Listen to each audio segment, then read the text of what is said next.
My name is Derek Wolfe. I'm a Super Bowl champion and a 10-year NFL vet. Now, after a decade of professional football, I'm focusing on my other passions.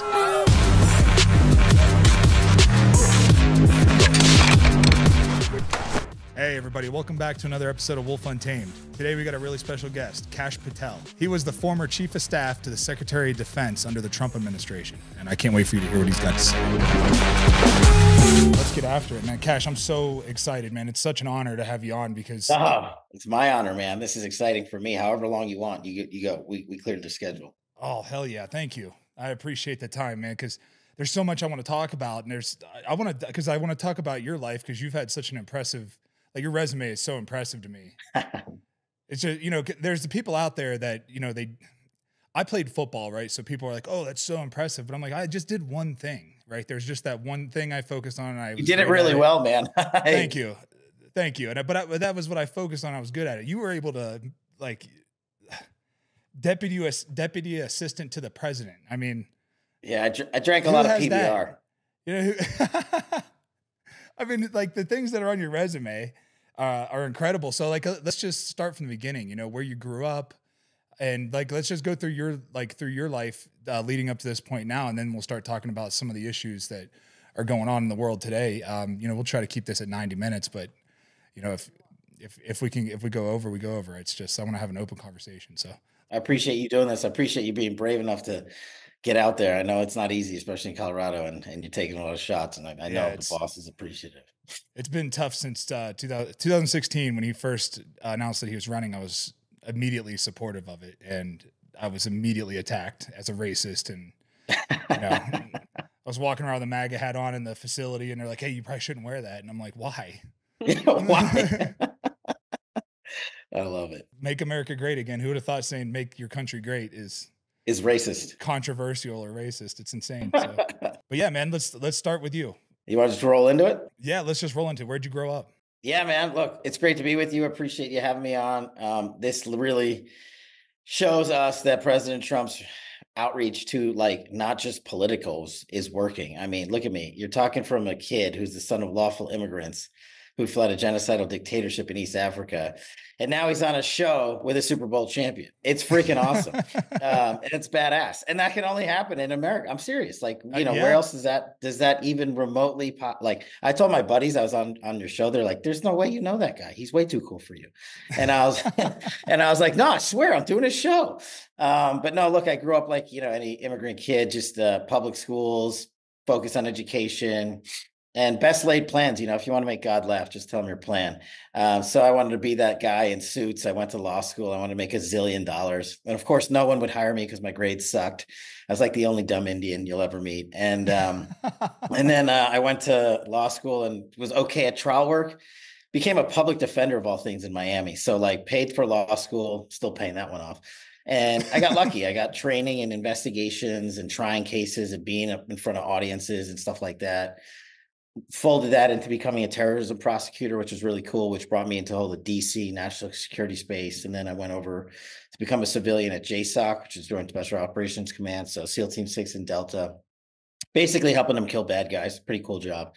And then that whole Russiagate thing happened, and not planned, but I met Devin Nunes and he's like, yo, you got to run this investigation. And I was like, I really don't want to do that. I really want to keep going on the counterterrorism, national security thing. He's like, you do this, we'll put you in the White House running counterterrorism for Trump. And that's basically what happened. But neither of us saw that Russiagate thing exploding into the Medusa that it was. There's the outline of corruption. And so that got me into Trump world, into the White House, and sort of just kept going from there. Became Deputy Director of National Intelligence, and then ultimately Chief of Staff to the Department of Defense, which is wild to say. I had 3 million employees and a $750 billion budget, but they ran out of people to put there. So the boss was like, you're going. That's a huge budget, man. Yeah, that blows my mind. A lot, man. Is it overwhelming? Does it ever feel overwhelming? It does when you leave the building, but as soon as you walk back in, you look around and you're just like, look at all these warriors, just suiting up every day. So you're like, you got to do it for these guys. And that's it. And that's like all the motivation you needed. And we were able to, I think we flew like 65,000 miles in 90 days because the president was like, We're ending the forever wars, but ask the soldiers on the ground. Don't ask the generals. Ask the guys on the ground, because they've buried their brothers and sisters in Afghanistan, Iraq, and Somalia. So we did. And you want to know the answer that every single soldier gave? Get us out of here. It was unbelievable. It was unbelievable. Yeah, that's kind of all of the veterans that I've talked to. I've talked to a ton of tier 1 operators and Delta guys, and that's kind of they're all like, hey man, like we were in there way too long. They felt like they could have accomplished their mission and their goal and a lot quicker than what had happened. Do you think that's because the military industrial complex they got to feed that? Like they kept that going. You got a month? I know, right? So it's one of the things that, like, Eisenhower warned about in the 60s. He's like, if for those that don't know, the U.S. government can only make and produce so much stuff, especially in the defense space. And that's where companies like Boeing and Lockheed and Huntington Ingalls and all these, and look, they do a lot of good things. Don't get me wrong, Elon Musk, SpaceX. But when you let that behemoth become bigger than the government, which it is, they own government. So they own government contracting. You need to sell ketchup packets to somebody in Afghanistan. You're going to go to your buddy and overcharge and sell them poor ketchup. And that's just a example of what DOD has to work on, not just the no-fail mission. And now you've seen the waste. You see Ukraine, and you see an Inspector General's report from the Department of Defense saying, we lost, not we can't find, we lost $1 billion that we just gave to the Ukraine. That was just one example from one distribution to Ukraine. How does the DOD lose money? Not like light it on fire, like they can't find it. They don't know where it went. And, that's just one of the big fixes I talk about in my book, Government Gangsters, is like these people that are running DC in the DOD industrial complex or wherever else are literally making and profiteering off war. And they've turned the war machine on. I mean, the Bushes, the Cheneys, you've seen what they've done. Yep. And that's one of the reasons they hate Trump. And we're not saying don't fulfill the no-fail mission. We're saying just don't have it be wasteful. And they hate that in Washington because they're like, wait a second, this guy just kneecapped our bankroll. But that's what a president's supposed to do. Yeah, it is sickening to watch, especially because at the end of the day, our tax dollars are funding the federal government. The federal government is funding these war machines.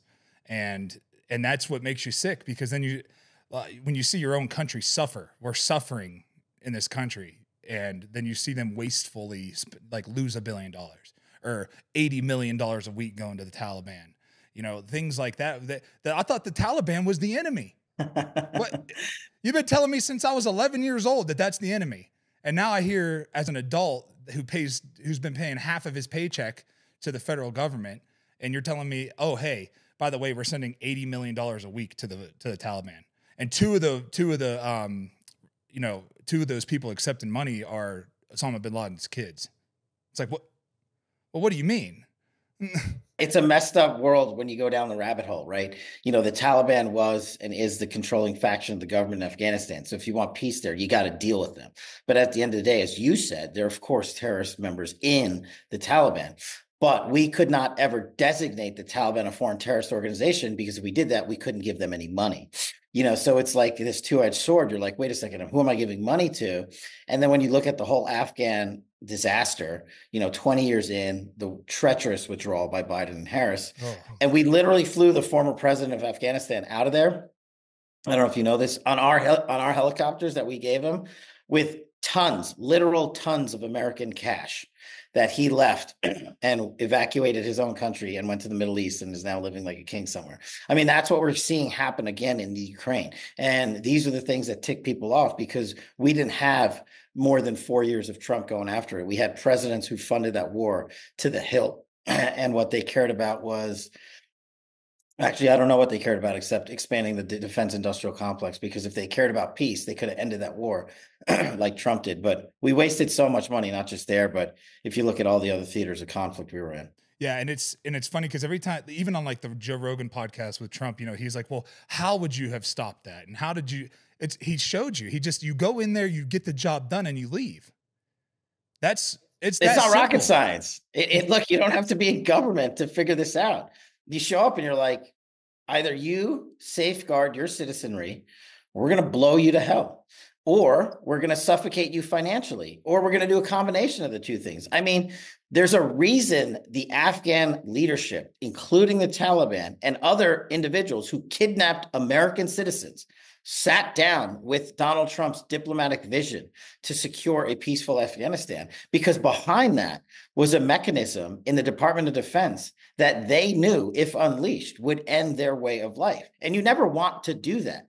And it's okay, though, to have that kind of threat of force so that you can have space for diplomacy. And that's what Trump created. He created the two sides sitting down in the Middle East, talking without deadlines, without any fictitious end states, just saying, get these things done along the way. And as you do, we'll open up our trade. We'll open up our economy. And as you do, we'll let you buy stuff from the Europeans and the Americans. But if you don't, we won't. And if you really screw up and kill one of ours, as President Trump said, I mean, that's I think everyone remembers this. He showed Abdullah a picture of his house, and he was like, look, that's pretty gangster. And, yeah, it is. But that guy knew that Trump wasn't doing that as just like a, photo op. He was like, this guy's pretty serious about bringing peace over there. And that was pretty powerful. Yeah. I think that the entire world saw that he's not about profiting off a war. Like, that's like the last thing he wants to do. He wants to keep peace. He wants everybody to be prosperous, and he wants there to be a respect between him and other world leaders. For anybody to say that it's wrong for him to, like, because when he talks about, Xi Jinping and Putin and everything, people are like, oh, look, he said about, don't you think that they should have a good relationship? Isn't it important for world leaders to have a relationship that's like open and they can actually have a conversation, rather than there just be, because right now it's obvious that none of these world leaders respect the American leadership. It's obvious. There's nothing. You're totally right. I mean, you have to have a relationship with your adversaries, or even if you want to call them your enemies, you have to be able to pick up the phone and say, this has gone far enough. No more rockets, Rocket Man in North Korea. You got to be able to call Xi Jinping and say, stop manipulating your currency, because if you don't, we're going to triple the tariff on your products coming into the United States of America. You got to be able to call the Putins of the world, who has the largest nuclear arsenal outside of America, and say, yo, we are not going to war and you are not invading the Ukraine. I mean, just think about the power of someone who's in the position of the Oval Office to effectuate that call and say, we're standing up for global peace. And now the mainstream media wants to attack Trump for having the audacity to have a relationship with these guys and avert another world war. I mean, these people are the biggest hypocrites in Washington, D.C. And what they see is, as you alluded to, their nest egg, their contracts being taken away because Trump is saying, we're not going to another war.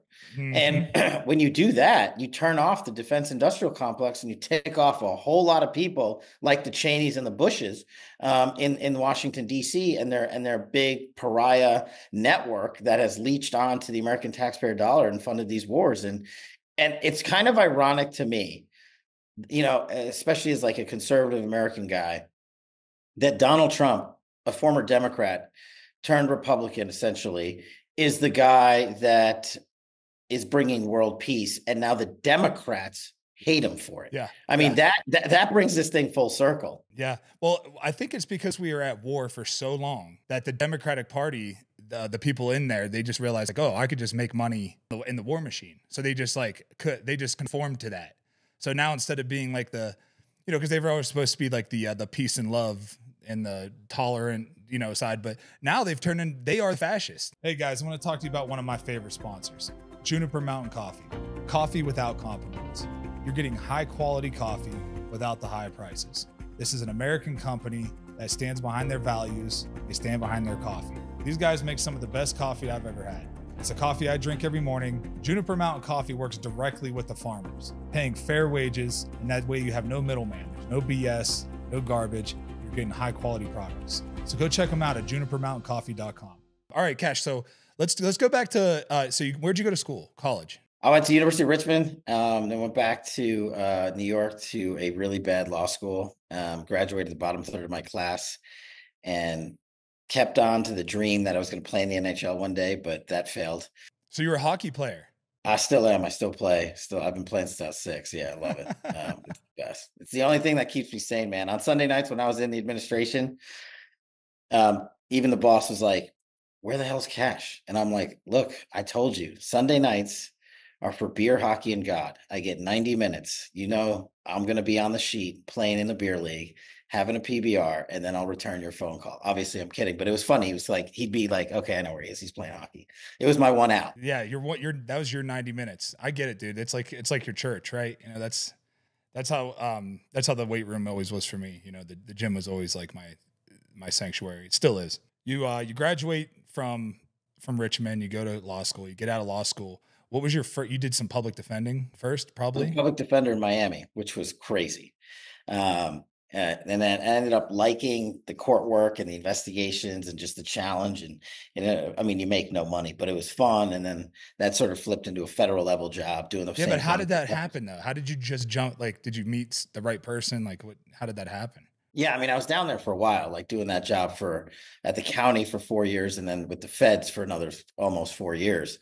And then randomly, my boss was married to the head of counterterrorism at DOJ, and I basically struck up a relationship and was like, "Hey, that sounds cool. Can I go prosecute terrorists?" And then that's literally that's how that happened. And what was that? What was that like to prosecute terrorists? Like, what was that process? Can you just walk me through like just like you know, the dummies, you know, the dummy version, just dumb it down for me, what it's like to No, prosecute it was terrorists. great because I was coming out of JSOC where we were, racking, stacking bad guys for SEAL Team 6 and Delta to kill and actually eliminate. And so this was another option. This was a righteous way to go out and bring someone back who had killed American citizens. And unfortunately, there was a lot of those. So it was pretty awesome to see like the power of the American government actually put to work for like a apolitical singular mission to go out and bring families some measure of peace who lost a loved one because some terrorist blew up their kid or kidnapped them or raped them or something terrible like that.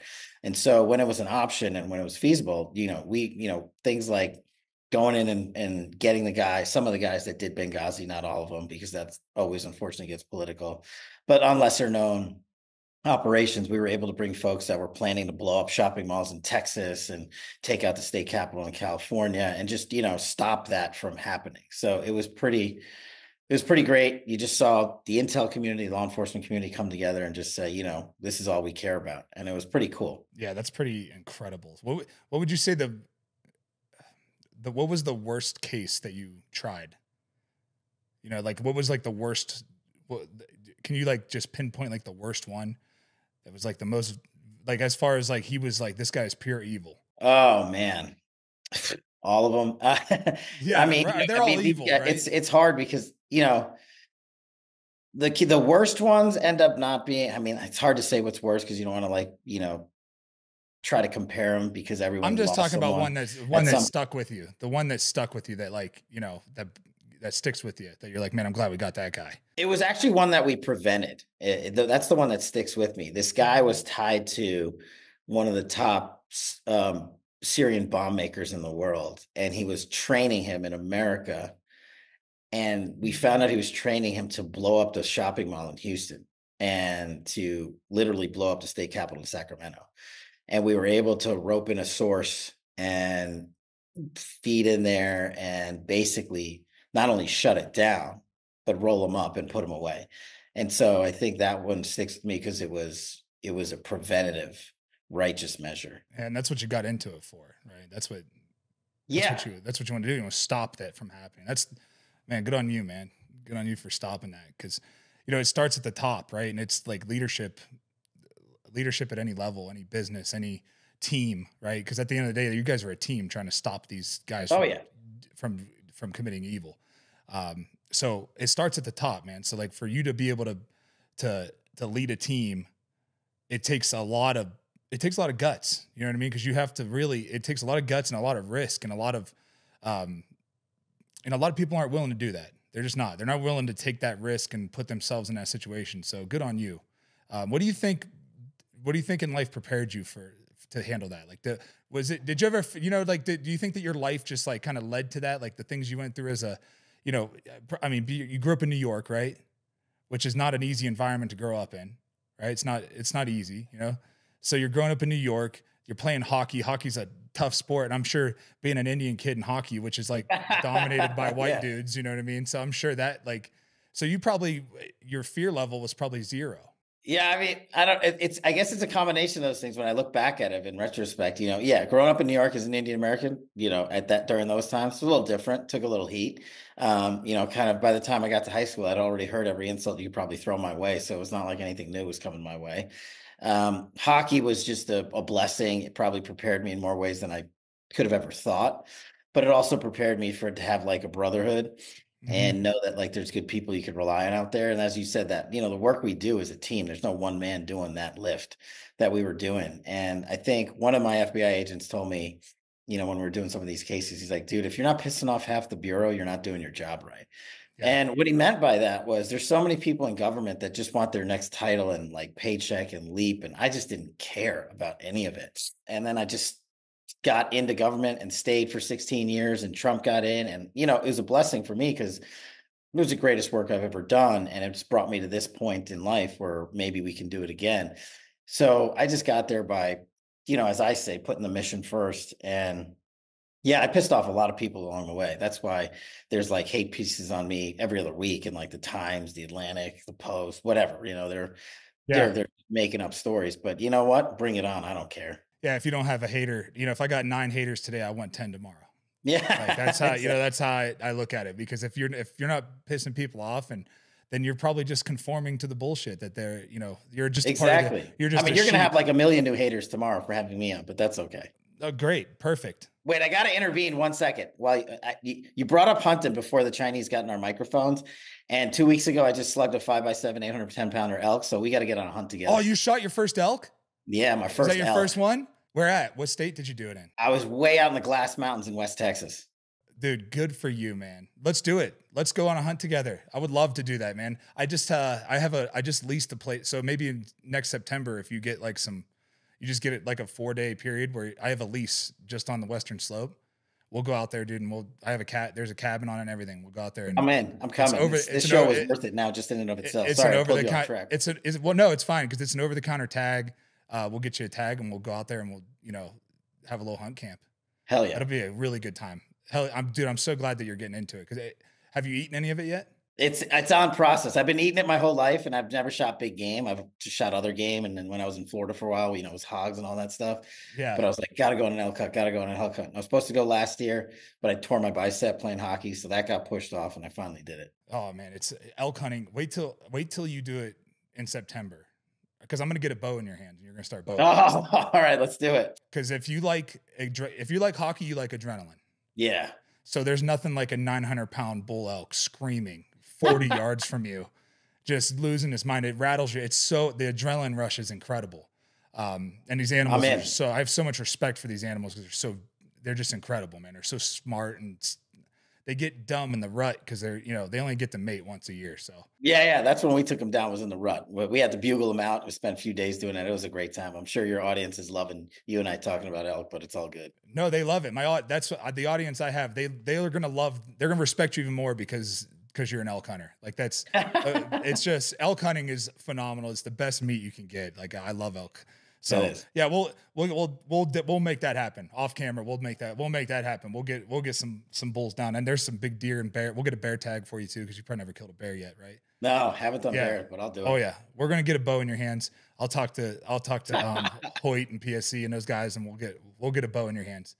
That'll be you'll love it. You'll be obsessed with it. Once you start shooting a bow, you're obsessed with it. So, sorry for that addiction that I'm gonna throw onto you. I'm in. Sign me up. But let's talk about like what's coming up, like what the future of this country is going to look like.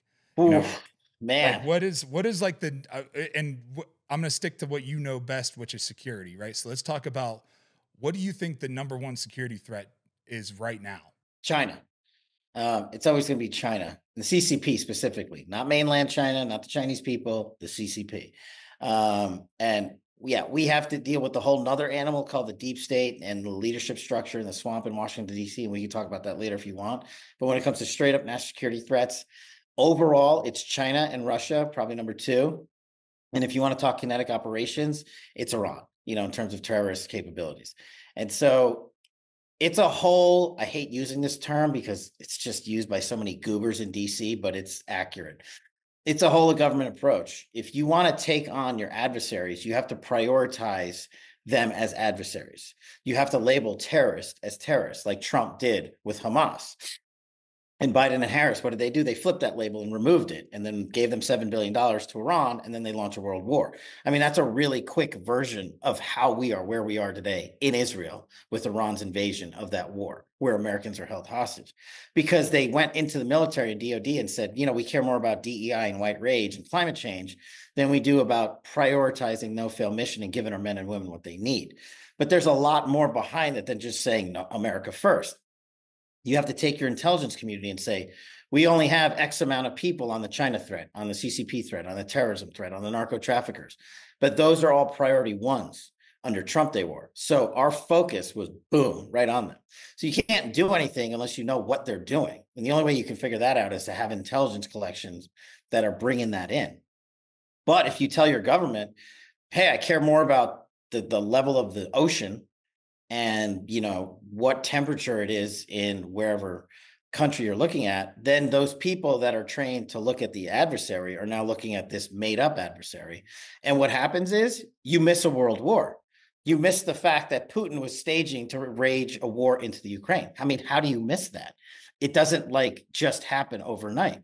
You also miss the invasion by the Iranian mercenary forces into Israel. Like, how do you miss a world war? Can you just think if during the Trump administration, we missed both of those things? The media would go nuts. The failures that this the Biden-Harris administration, the failures, you know, all you have to do is talk about Afghanistan.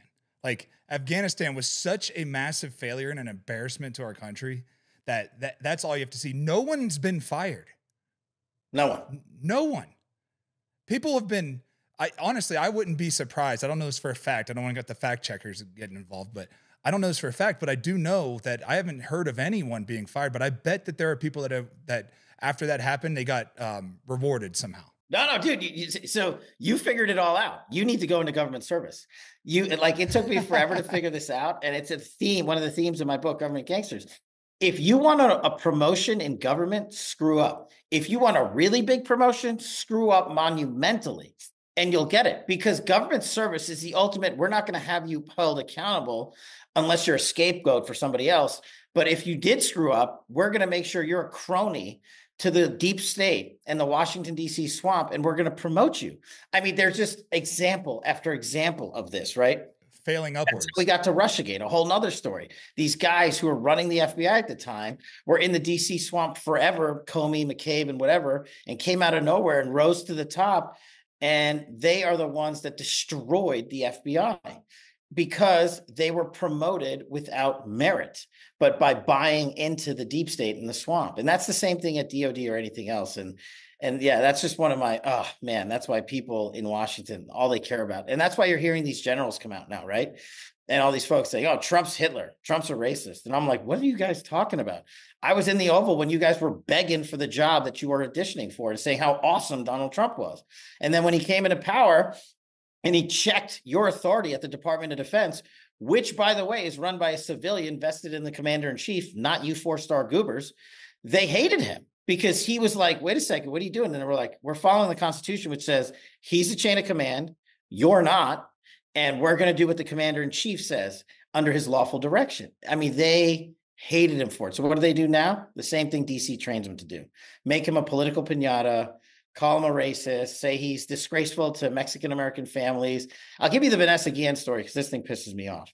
Vanessa Guillen was in our uniformed services in the Army, and she was murdered tragically on a military base, right? This is 4 years ago now. And President Trump was like, I remember, I was in the Oval. He's like, find out what happened.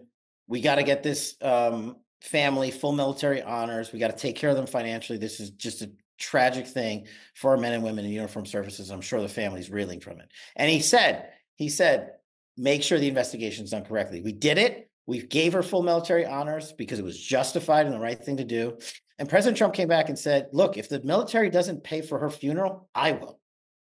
That's the type of commander-in-chief I want to see at the helm. Mm-hmm. And just last week, you know what they did? They dug up this story and said President Trump made fun of Mexican Americans during the Vanessa Guillen tragedy and was hateful to the Department of Defense. Vanessa Guillen's own family, her sister and her mother, had to do national media last week to say that President Trump was loving, caring, and more financially supportive than any commander-in-chief they could have ever possibly wished for. Her own family had to relive that tragedy because this is what they do in Washington, D.C. when it's political hunting season. Yeah. And that's disgusting, man. So you're talking about somebody who lost their daughter. You know, that's a father lost a daughter, a mother lost a daughter.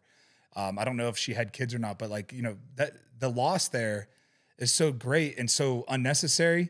For them to politicize that is disgusting. And that's what they do. They politicize all of that. They try to take, I mean, you take the Charleston thing. That's all bullshit. I mean, it's just a lie after lie after lie. The hypocrisy on that side, the hypocrisy on the left right now is so, they will call you what they are, right? Race, people in this country, like people don't really think about race until they bring it up. They're constantly bringing it up. It's like a constant issue. They have to talk about race this, race that. But politics shouldn't be a popularity contest. Ugh. It should be the best. It shouldn't be it shouldn't be, who fits the DEI bill. It should be who's the best and most qualified. I don't care what your gender is, what your sexuality is, what your skin color. I don't care about any of that. I just care about the merit and the character. Are you qualified for the job? Are you the best possible? Like there's, the Secret Service debacle that went on after Trump got shot in the ear. Like, how does that happen, Cash? How is the incompetency so bad? Is it because of the DEI hires? Is it because they're not hiring off of merit? It's off of what you're like fitting like a bill that they need to fill. Here's the scary thing. It's intentional. It's intentional. It's not negligent. It's not reckless. It is an intentional decision by politicized leadership. And I'll get back to that, but I'm going to send the last 30-second clip to the boss and say it's Derek's audition to be the chief enforcer in the White House should he pull this thing off. Because having a guy like you in there to go Donkey Kong would be awesome. It would be so epic. But because you summed it up perfectly, because you pulled out of Washington what they've been covering up for 60 years. When the Secret Service fails to protect the commander-in-chief or a guy running for commander-in-chief because he got shot from 180 yards away on a rooftop with an open line of sight, that's an intentional failure in leadership to not provide the resources necessary. We had been asking the Secret Service for 2 years, the Trump campaign, we need more, we need more, we need more. Threat levels too high, threat levels too high.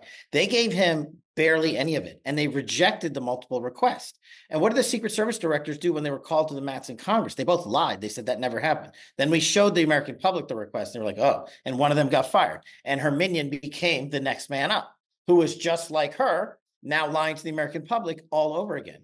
And that's why you had the second assassination attempt, clear line of sight. And I've been on that golf course with the boss on that hole. I think you have too. And how do they let this guy camp out there for like 16 hours? Because they didn't give him the resources. I don't want to attack the men and women doing the job, but if there's only 8 guys doing the job of 80, it's really hard to cover down. And so that's just a microcosm, but a very important example of how intentionally the agencies and departments in government weaponize themselves. I mean, we know about the unconstitutional matters of the 2-tier system of justice when it comes to DJT, when it comes to myself, when it comes to so many people.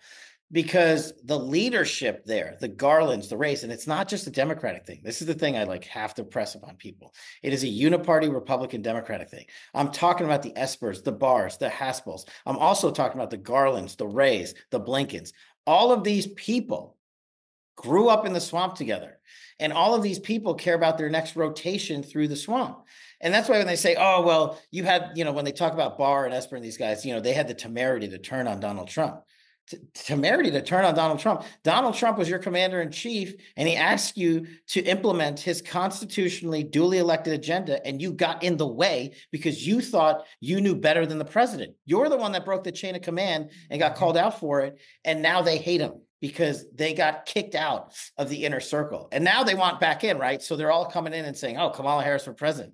They're lying to themselves because they know she's a terrible president just to exact a political revenge. This is how disgusting the swamp leadership is. But that's what Trump exposed. And that to me is the real reason they're terrified of him. Terrified of him. He's going to fulfill his pledge to expose their corruption by what? putting out all the truth. And I think it's a brilliant idea. And I think that's why they're coming for him so hard and fast. I think that these guys, the dirt that they have on these people, you know, from the Epstein stuff, now the Diddy stuff. Like, I think that's why you're seeing people come out in support of Kamala Harris, because they've got footage of them doing something with young kids or young boys. Like, you know, you never know. But I really think that there's a lot of dirt on people. And I don't want to get fact checked on this, but I do think that most of these politicians, you got to be, to come up through that. I think that everybody gets into politics for the right reasons at the beginning. And then when they get into the system, they are compromised. At some point they get compromised, because we're humans, we're all flawed, and we are all sinners, and we all make mistakes. And they take advantage of those mistakes, and they just keep using that against them, because they know if that comes out, they're ruined. So they will do whatever they have to do to stay in power and stay on that trajectory to get up, because the ultimate goal is to get to the presidency, right? And that's how you see somebody like Kamala Harris. Hey, Kamala Harris wants to run around talking about a threat to democracy, this, a threat to democracy, that. She is the threat to democracy. She was appointed, not elected. They literally told Joe Biden, who got donkey slammed in that debate. He was not capable. Like, I mean, it was, Donald Trump's up there like, what? How can you guys possibly run this guy? You know, like, my favorite part was when he said he had an 8 handicap. I thought Trump was going to fall off the stage when he said that. It was like, it's like, what are you talking about? It's just incredible the games that they play, and then immediately remove him and put her in there, and then be like, oh, well, he won't debate her. Yeah, he did debate her, and then he's not going to go back on CNN where he has to debate her and two other people. It's just incredible the bias that they show. And do you think that why do you think that mainstream media, which is failing, by the way, all of it, they're all failing. That's why podcasts are so big. I mean, look at the views that, like, Donald Trump comes onto your podcast, you're going to have 12 million views minimum. Why do you think that the mainstream media is so tied into the left? Do you think it's all because of the scummy, dirty, grimy business that they're in, or is it something? Do they truly believe that this is the best candidate? No, they don't. They don't believe that. That's what makes it so disgusting. If you're sitting down with them at a dinner table privately and you're talking to the mainstream media, they are probably saying this candidate, Kamala Harris, is terrible, but we got to champion her because of their hatred, their personal hatred for Donald Trump, because he exposed the legacy media's flawed reporting over and over again. And as the guy who ran Russiagate, let me just cycle you through a year of my life in like 30 seconds. I mean, you got to remind the world that we exposed a political party going overseas illegally using campaign finance dollars to hire a foreign asset to write a fake dossier, to hand that off to the FBI as a source and get paid for it, and then have the FBI go into a federal court and lie to a federal judge just to surveil illegally their opponent. None of that could have been possible without the help of the mainstream media, who propped up that lie, who received the leaks of classified information from the intelligence community and FBI and said, we need you to do a political hit job on Trump, his campaign, and his surrogates. And they did that. They illegally surveilled 4 people. This is the crazy part. As the chief investigator for Russiagate, we sat down with Wray and Rosenstein, Trump's FBI director and attorney general, in the skiff, in the basement, in the lock vault of the Intel committee where we were running this thing. We said, yo, this is not on you guys. It happened before you. Help us clean it up. Not only did they tell us to go pound sand and cover up the corruption that we've now exposed and shown the people about the FISA reports and all that stuff. I didn't find this out till 5 years later. They illegally launched an investigation into me. They subpoenaed my bank records, my personal information, my phone calls, my emails, my text messages. The Attorney General of the United States and the Director of the FBI lied to the House Intelligence Committee Chair, Devin Nunes, threatened to investigate us. That was the lie. They had already started that investigation to us. And you know how I found out? Google sends me a notice 5 years later, 6 months ago, and says, oh, hey, by the way, the FBI grand jury demanded this from you. And they demanded it from 10 staffers. This is why American leadership in DC is so hatred, because those guys are in bed with the mainstream media that we were talking about. And they were putting out hit piece after hit piece, not just of me. Who cares what they say about me, but about President Trump and his movement. And it always turns out to be false reporting, whether it's the January 6th bogus insurrection narrative, whether it's impeachment 1 and the quid pro quo, or impeachment 2, whether it's the biggest election rigging con job in US history in the 51 intel letter, when you have secretaries of defense and directors of the CIA knowingly write a false letter a week before an election and publicize it and say Hunter Biden's laptop is Russian disinformation. But again, it's Barr and Haspel, who were at the helm at the time as Trump's head of DOJ and CIA, who let that letter out. What did the media do? They did the rest. They picked it up and spiked the football in the end zone and say, you can't have Trump. He's a Russian asset. We're back to Russia, Russia, Russia again. So these are just some examples of like the mainstream media and how they originated with the swamp. There is no deep state without these guys. Right. And they're doing their work again for them, right? Because now what? Donald Trump's a Nazi? Like if you're at Madison Square Garden, you're a Nazi or you're a racist. Except they forget the fact that Joe Biden is now labeling us garbage.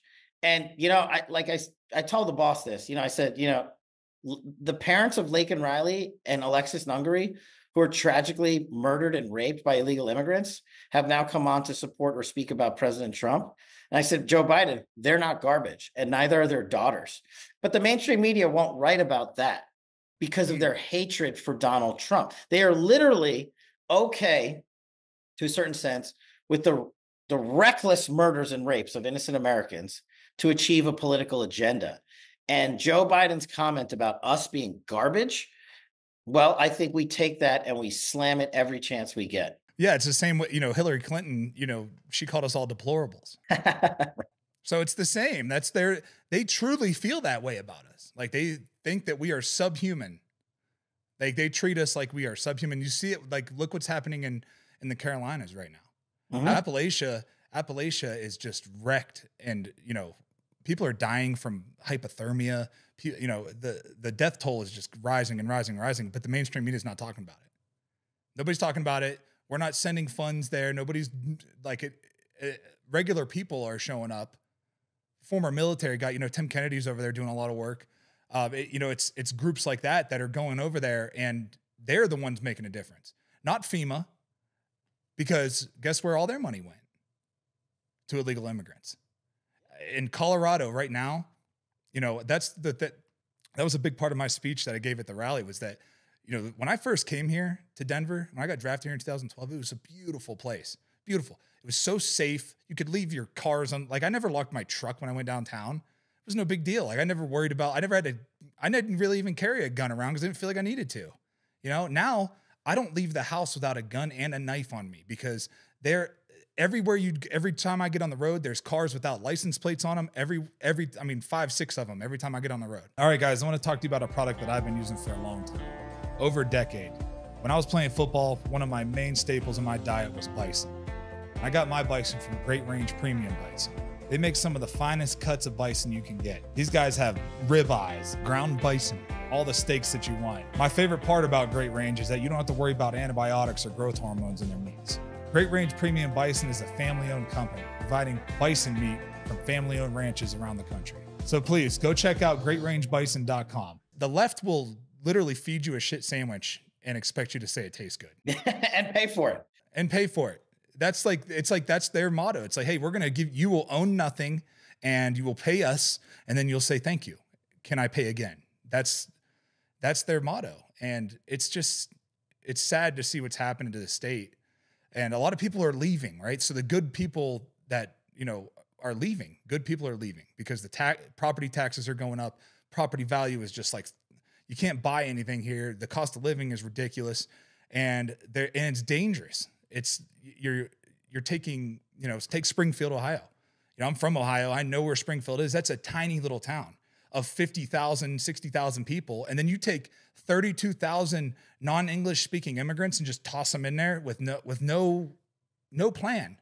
There's no plan to help integrate if you're going to have a plan to integrate immigrants into an area, I can understand that, right? I don't support it, but I can understand that. But I can't understand why you would, other than causing chaos and trying to flip a state, I can't understand why you would just allow 25 million people to come across the border. No, that's it. You nailed it. it's about the vote, right? And people are like, oh, no, it's not. No one would ever do that. Well, these are the same guys that weaponized the system of justice and raided our houses of worship over politics. These are the same guys that illegally surveilled 275,000 Americans in 1 year alone using spy authorities I used to manhunt terrorists. They got caught, they got rewarded, they got more money, they got more authorities. So yes, you can believe it when a guy like you goes out there and has that powerful message and says, why are these illegals coming into our communities? Why can't we take care of our 55,000 homeless veterans first? What about our cops and our teachers and our frontline workers? And I'm talking as the son of legal immigrants, I'm all for legal immigration. Yeah. We do it 1 million times a year. No other country does that. And when you ask the radical left-wing machine in the media, well, why is it okay to have illegals stay at the Four Seasons in New York City, and for me to walk down the street and see a guy who served in Vietnam still living in a sleeping bag under a tree? That's not acceptable to me. That's not acceptable to Trump, I don't think. That's why him championing these America First policies is not racist. It hits the core of who we are. And the media doesn't know how to respond to that because Harris doesn't have another policy. If she had a better policy to secure the border, to prevent tragic deaths, to end the forever wars, we would have heard that by now. So now they're just trying to, again, buy an election by saying, everyone come in here, we're the greatest place in the world, free everything, free that. But, you know, if actual Americans who are living lawfully here are hurt by it or killed by it or addicted to drugs by it, they're never going to cover it. And if people are ravaged by a natural disaster, as you talked about in North Carolina, you know, FEMA, they're going to say, oh, FEMA doesn't have money. Well, no, FEMA has the money. You directed them not to spend it in North Carolina. Instead, you just signed up. And get this kicker. This is how bad the deep state is and the government and the Harris Biden regime. A week after Helene ravaged North Carolina, Georgia, Tennessee, instead of sending FEMA money to them, they secured an aid package for $7 billion to the Ukraine, which included natural disaster relief for Ukraine. You can't make this stuff up. I mean, that's treasonous. It really is. Cash, it's treason. Like what's going on is treason. They're selling our country out. And I you know, our founding fathers are probably rolling in their graves, you know, to see what's actually happening. You know, because think about how hard it was to anybody. I love history, right? So I love learning about all history, like from how this country, especially about our country. And when you see the kind of, I mean, they fought an impossible war, the Revolutionary War. We were not supposed to win that war, right? That was like, you know, you're going against the greatest empire of all time and the sacrifice that took. And then, you know, fast forward to the Civil War, then then the World War. So like, think about all the people that died to make sure that we are the greatest country, and to see them just sell us out and not take care of people that live here and the people that pay taxes here and the people that work here. It's just insane to me that they would rather. They're closing schools down. Schools are getting closed down so they can house immigrants. They're closing all these, you know, our taxpayer dollars are paying for the Four Seasons. Are you kidding me? I've stayed at Four Seasons. I know what that cost. Right. You know what I mean? Yeah, so we're not even making it up. We're not being facetious. It's not. Are. They are. Yeah, they're literally doing these things. So what? So okay. So let's say Trump. So Trump wins the election. Okay. Which he's got to win. You know, I saw a thing today that 55 million people have voted early. That's a really good start. So it's going to be harder. We have to win by so much that they can't cheat. That's it. That's the magic right there. Yeah, it's got to be so, because they're gonna try. Like they're gonna do all of like the little things that they do to try to cheat. You know, ballot boxes are being lit on fire. Like all these things are happening because they're seeing people are fed up with this, with what's going on. You know, and some people are going to be brainwashed and stay brainwashed. But what do you think? So day one in office, what does Trump do? How does he handle the illegal immigrant issue? How is this mass deportation? What does that look like? Yeah, totally doable. Just a quick thought on the election. You know, I've been on the Team Trump bus tour in every swing state, been doing surrogate events for him. And what I'm seeing is what is reflective of what you just said. This early registration, early voting turnout has been Trump's swamp the vote machine. And I believe, in my opinion, he's doing it for exactly the reason you said, to have a number, a delta that's so big that it doesn't matter how many mail-in ballots come in, because there can only be so many at the end of the day.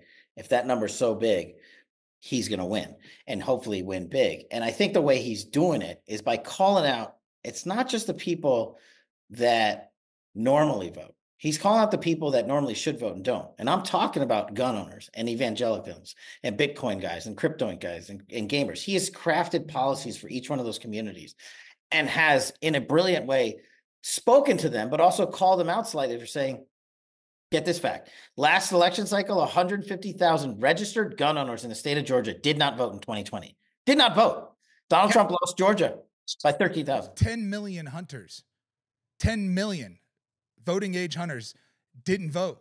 400,000 in Pennsylvania alone. That's the state. Or maybe that was and that's what I'm talking about. Like people always ask me, like, you know, oh, what's he going to do this and that? And I'm like, look at these numbers.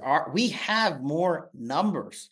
We just have to motivate them to vote. So I just wanted to get that out there because it's been a big push, and I'm glad to see the early voting going the way it's going. But we just got to continue through the echo of the whistle. Yeah. As far as it goes to like when, you know, hopefully when he wins, I think President Trump has told the world what his policies are going to be. He's been as loud as any politician has ever been, if not louder. And he's detailed them on his websites, on his rallies, and he's done, I don't know how many interviews. And to specifically bring home the deportation issue, there's a couple of things, in my opinion, that you can do to implement his plan of mass deportation. One, they're like, oh, how are you going to find him? You want a quick find? Go to every county and state jail and every federal prison and look at every inmate that has been detained by ICE at some point in the past for illegally coming here. Boom. You get the most violent ones out overnight, right away. Then you go to your local law enforcement and you say, hey, we know you guys have arrested folks who have been here illegally, but we're forced to let them out into the community. Who are they? Where are they? Now you're really cooking with gasoline, and you're really bringing in the worst of the worst. And to me, that's where you start, right? And they're going to say, oh, you're going to separate families. Well, didn't you guys allow the kids at the border to be separated from their mom and dad when they were illegally trafficked into this country in the first place? Like, how is it that this administration openly admits they don't know where 300,000 children are? 300,000 children you can't find. We're trying to unite them with their families, and you're busy with the mainstream media dividing us based on a lie.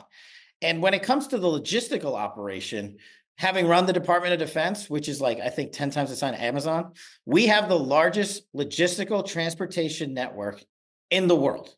In the world. If we ran C-17s and Hercs 24/7, nonstop, full of illegals out of this country to their country of destination, we could have this whole thing done in 3 to 6 months.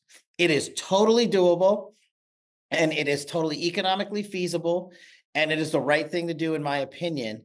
And of course, the left is going to go absolutely apoplectic over something like that. But I think, in my opinion, and you know, president has his own methodology on this, that's how you do it. That's what I was going to say too. That I agree with you. Start with the violent criminals first, because that's what people care. That's what people care about right now, is being safe.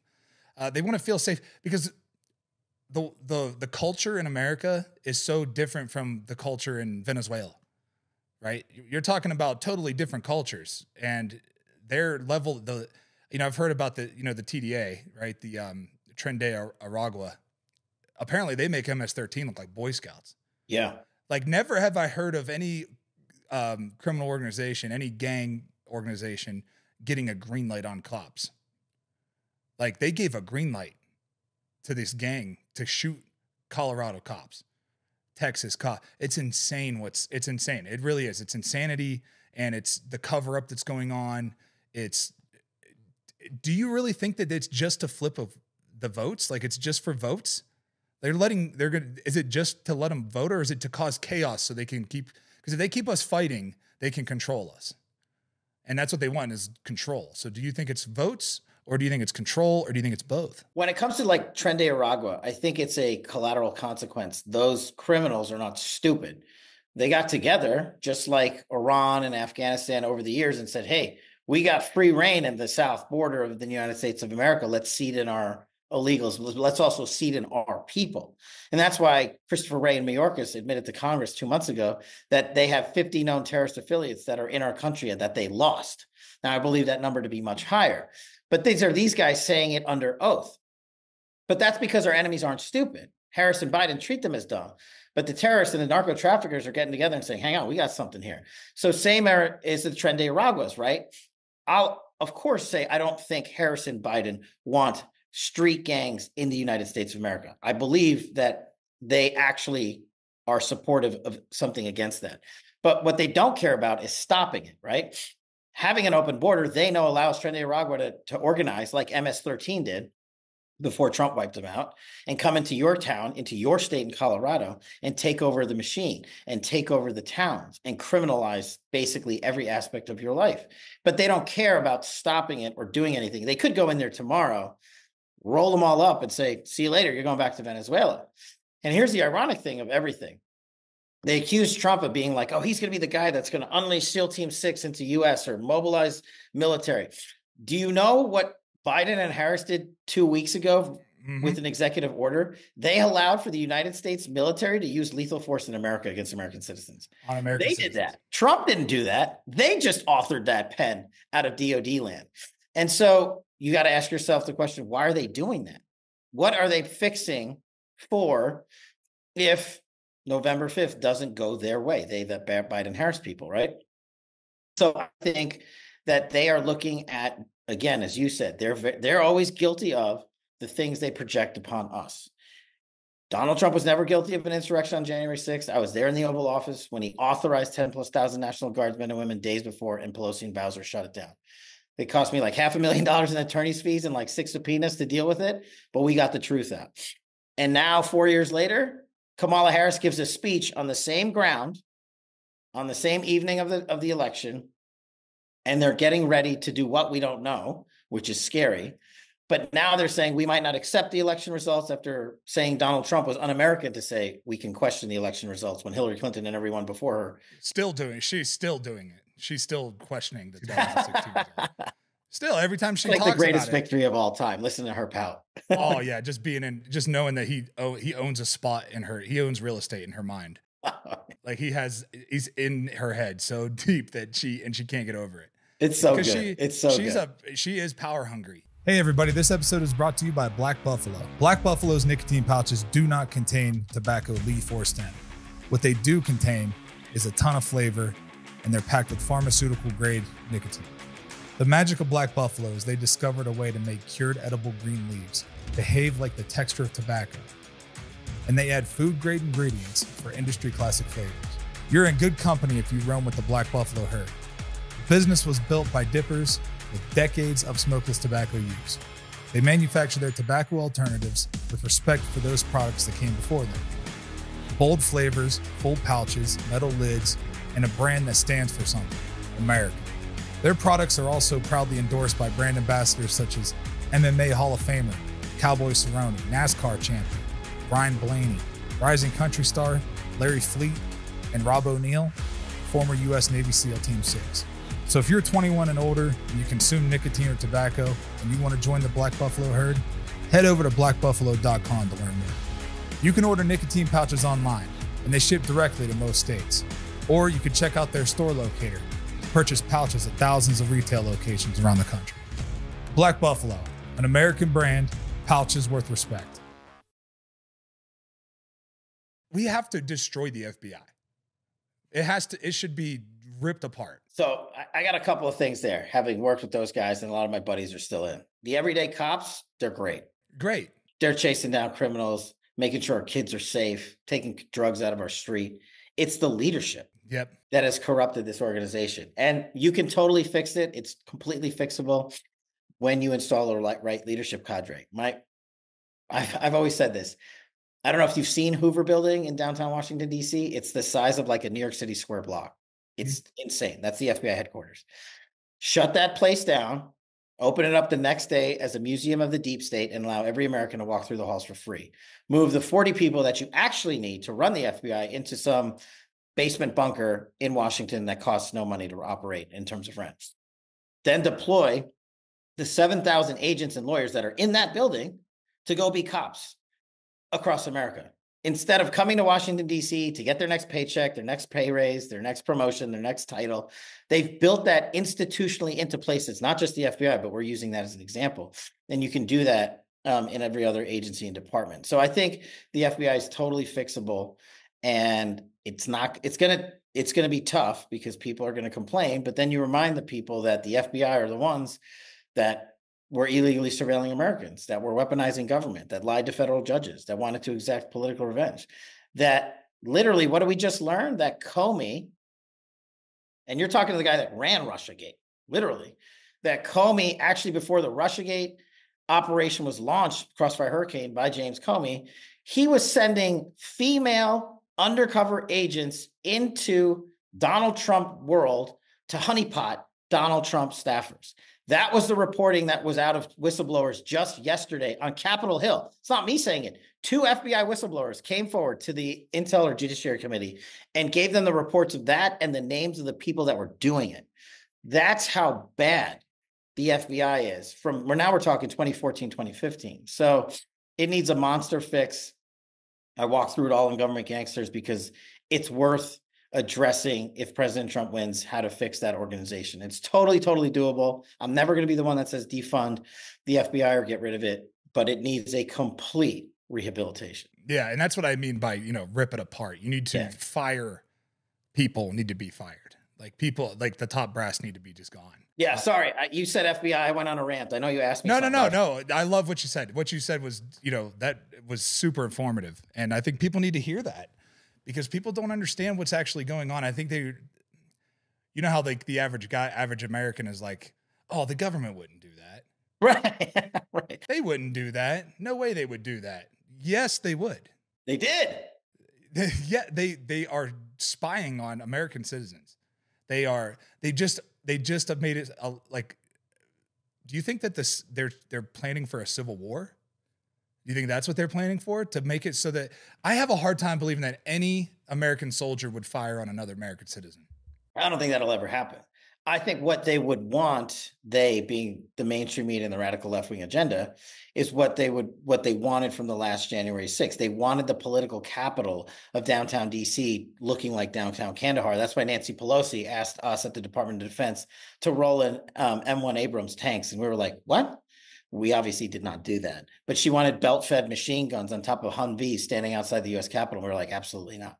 But that's what they wanted, because they wanted those optics, because they wanted the insurrection narrative to continue to be rolled out, because they knew that might be the only way to kneecap Donald Trump. And when we defeated that bogus narrative with the lies that not only the FBI and DOJ put out, but others, mind you, an FBI that we now know had at least 20 sources at the Capitol on January 6th, which they also lied about. And as a guy who ran sources, that takes 6 months of lead time to build in there. How is it that the FBI knew that January 6th was going to go down like January 6th if Christopher Wray said, oh, there was no intelligence, we had no idea January 6th was going to go that way? But we had so many sources built into these networks, we're lying out of both sides of our mouth. I mean, this is what they want. They want the appearance of this chaos. And they're okay with it because it will allow them to achieve a political victory. And to me, that's the most deadly thing for our constitutional republic. And not a single one of them has or will ever apologize. I don't want their apologies. I want them vanquished from Washington, D.C. and government service forever. Yeah, I think that most Americans feel that way. They want to see them gone. Just get them out. I know I talk shit about Zuckerberg all the time because Meta they're guilty of so many, election interference things that it's just incredible. Like I get shadow banned so hard on there for my conservative viewpoints that it's disgusting, but then anybody wants to talk about, men and women's sports or anything. They don't shut that down, drag queen story time. That doesn't get shut down, but me having a conservative viewpoint, that's not okay. You want to hit the censorship regime where it hurts? And this is how you do it. And this is like one of the ideas that I came up with when I was, the backstory about one, I hate reading and writing, but when we got out, people were like, you got to write a book on how to fix the government. I was like, dude, I don't want to do that. That's going to suck. Anyway, I got lucky with President Trump and his team, and we rolled out Government Gangsters. It's been a bestseller for 13 straight months. And then Bannon was like, we're making this thing into a movie. I was like, you're crazy. No one's going to watch that. And that turned into a blockbuster. And that's like the ammunition we're putting out there as fire for the American people to say, how are you going to do all this? And that's my cheap plug. Yes, buy, make it a bestseller and go watch it at warroom.film. But the way you defeat the censorship complex is, one, you educate the American public that there is one. You show them that the FBI literally contracted with Twitter and Facebook and Google and had an election integrity task force that met with their leadership once a week before both of the last elections and told them what to and not to put out on their platforms, i.e. January 6th, i.e. Russiagate. They literally were nudged, as Zuckerberg and then said, and now we have the emails showing, oh, what does the FBI think about that? Why are you asking, you, a media company, because that's what Facebook and Google and Twitter are, right? They're social media companies. The New York Times doesn't ask the FBI, hey, can we print that? Should we print that? But they are, because contracts. So each of these companies has hundreds of millions of dollars of government contracts directly tied to the FBI, the DOJ, and the intelligence community. And if you step on those contracts and you remove them, you will get these people in line. And getting them in line is supposed to be the one thing that unifies them. We created a censorship-free platform for speech, for media, for videos, TikTok, whatever, right? Instagram. I don't even know what half these things are. But that's how you take them out in terms of exposing their corruption. And that's why Zuckerberg all of a sudden is bending the knee a little bit. He's like, oh, maybe I won't give $500 million, because he's seen that when he got in bed with the corrupt actors, the response from Americans, and he knows the illegalities behind it. They just keep hiding behind this law, Section 230, whole nother story. Need to remove that so we can actually sue. What is that? What is that law? So when social media first came out, there was a statute passed that basically said, you know how you have like the New York Times and CNN and Fox and whatever, right? If you defame someone on those networks in print or on TV, you can sue them. But the government created this stupid carve out that says if someone says it on a Facebook, right, you can't sue Facebook or Twitter. So basically Facebook and Twitter are like, oh, it's not our fault. But at the same time, they're talking out both ends of their mouth. They're saying, well, that's disinformation, Derek. You can't talk about January 6th. You can't talk about Russiagate. Your audience can't listen to that. We're going to suspend you from Twitter. And that's why they hate Elon, because he came in and said, I don't need your money. I'm going to take a bulldozer to this place. The left-wing media that love that guy, this guy might be public enemy number one to them because he's got so much money, he doesn't care. And that's how you defeat the social media or the censorship industry complex. And that's why Donald Trump created Truth Social, which I'm on the board of. And, I think that's why it's doing wildly popular. I think as of the airing of this podcast, this is hilarious. Donald Trump's Truth Social is worth more than Twitter. Really? Yeah. So what do you think that your role, so Trump wins, what is your role going to be? I told the boss, I'll tell you a story that I haven't really told people. So when we got out, nobody knew what was going on, right? Everybody was ticked off. We needed some downtime. I disappeared for like a month and then came back, and I was like, okay. I called him. It was the summer, 3 years ago now. He's like, hey, come see me in Bedminster. I'm like, no problem. So I drive up there and I'm like, all right, ready for like this 6-hour marathon meeting. Walk into his office. I was in workout clothes because he changed the time on me at the last second. and I go, hey, boss, what are we doing? He goes, Cash, I'm all in. I go, Roger that, sir. I'm all in. I'll see you later. Never had a conversation about it since. And if he wants to call me on November 6th, great. I'm all in too. But I'm all in till then, and whatever he wants, because from a national security perspective, law enforcement intel perspective, that guy and many others, but that's my wheelhouse. That guy's been the greatest president we've ever seen in our lifetime. Our singular mission when I was running counterterrorism or DOD or intel, I say these points at almost every speech I give.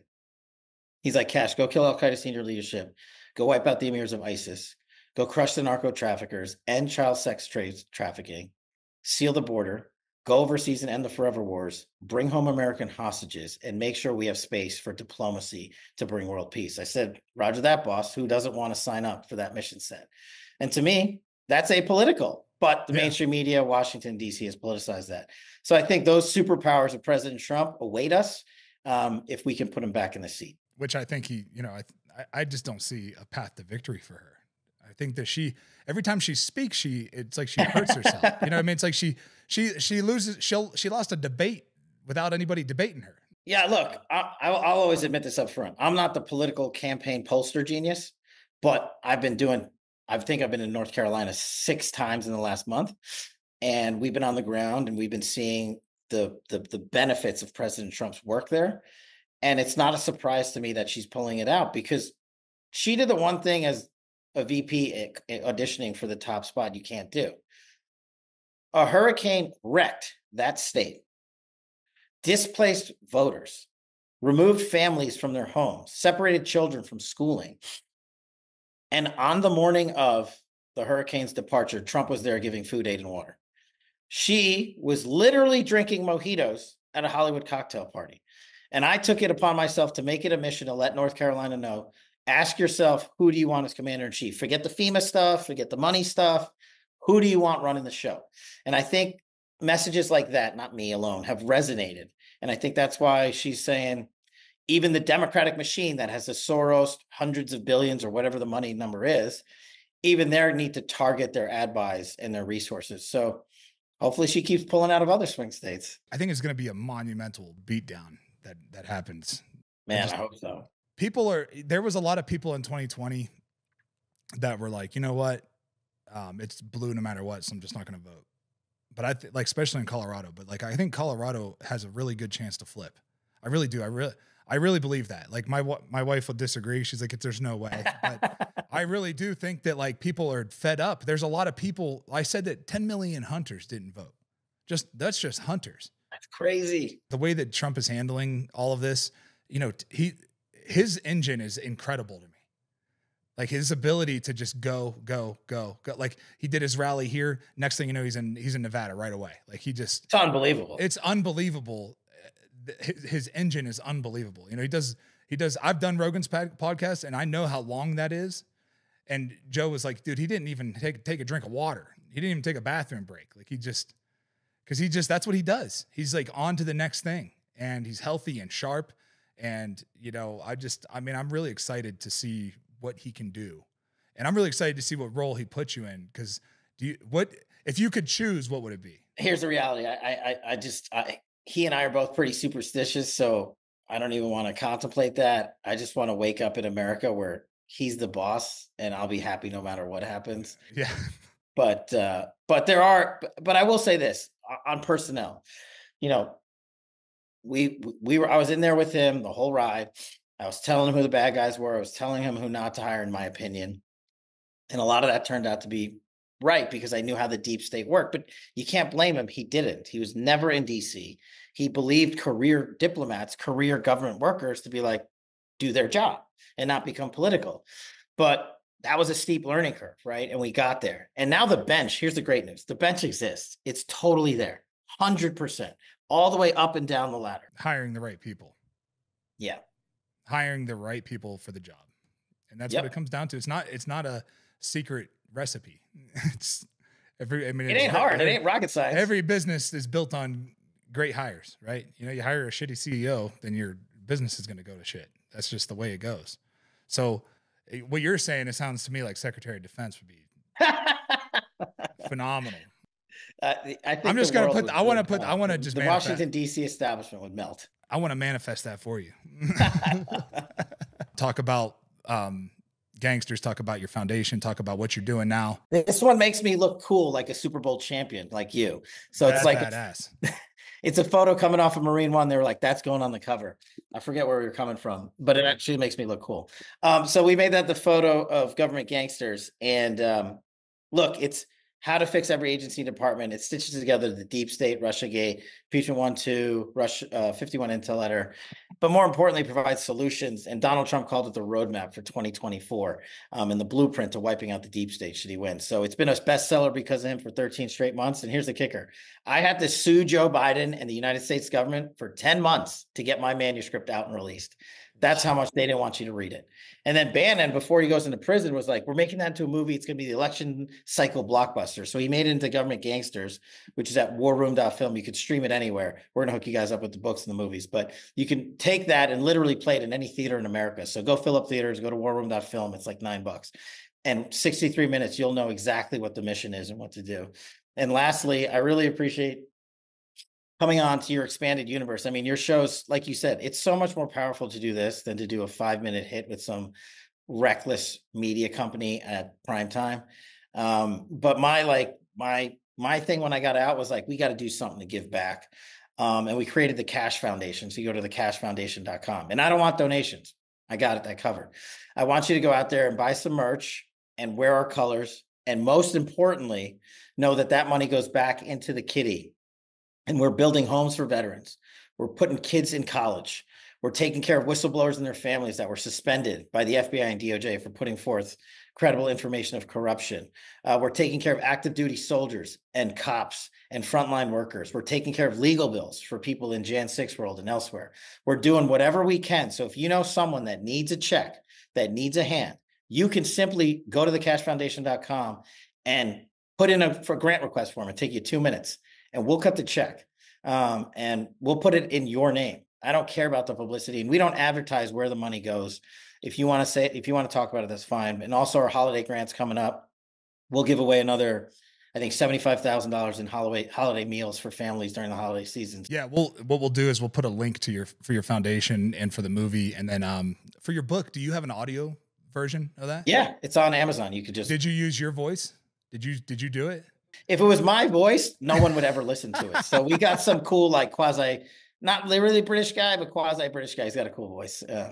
Perfect, because I don't like to read. I like to listen. Nah, just watch the movie, and then you can listen to the book. It's easy. So I can just go on to warroom.film and stream it. Play it on any device or TV or theater you have. Oh, hell yeah. We're watching that tonight. Yeah. We'll watch that one tonight. Well, Kash, man, I really appreciate you, and keep up the good work. Anything I can do that, if you think of like, hey, you could help me in this way with my foundation, let me know. Because I love what that's about. You know, I love anything to do with vets and helping their families and stuff like that. So anything I could do, let me know, whether it's, showing up to a dinner, speaking, donating items, signed items for like a silent auction, things like that. Oh, wow. That's very generous of you. Thank you. I probably will take you up on that on the other side of November 5th.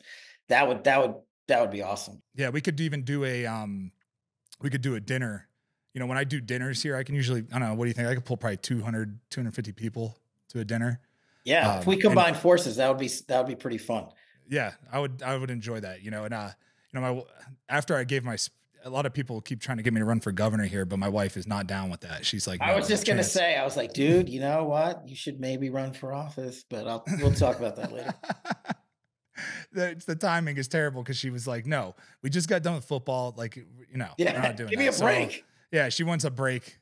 And then I killed that mountain lion, and it was like a shit storm after that. So she just she's like, it's going to be 10 times worse than that. And I was like, I know, you're right. So Kash, man, seriously, thank you for your time, and stay in touch. We have each other's numbers. So, you're a brother now. So I really appreciate you. No, thank you, brother. Appreciate it. Whatever you need. And, we'll see you on the other side. Yes, sir. All right. Thanks for listening to the Wolfe Untamed podcast. Be sure to check me out on Instagram, DerekWolf_95. Check out the Wolfe Untamed podcast on YouTube. You can listen on all the other platforms, as well as DerekWolf.com.